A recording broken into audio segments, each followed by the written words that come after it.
আজকে একটা নতুন রেসিপি নিয়ে এসেছি, এঁচোড়ের তরকারি।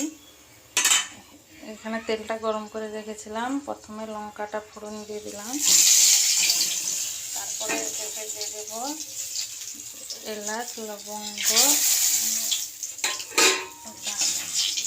দিয়ে দিলাম। তারপরে আমার এখানে এঁচোড় সেদ্ধ করে সব মশলা বেটে, পেঁয়াজ, আদা, রসুন, টমেটো বেটে মাখিয়ে রেখেছিলাম। এটা দিয়ে একটু ভালো করে কষে নেব।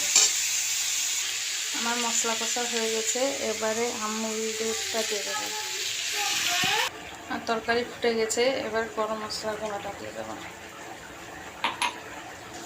এবার আমার রান্না কমপ্লিট হয়ে গেছে, তরকারি ফুটে গেছে পুরো অনেকক্ষণ রান্না। এবার আমার রান্না কমপ্লিট হয়েছে। এবার আপনারা করে দেখবেন, যদি ভালো লাগে প্লিজ সাবস্ক্রাইব করে দেবেন। আমার কাছে ধনে পাতা নিয়ে দিইনি, আপনাদের কারো কাছে যদি ধনে পাতা থাকে ধনে পাতা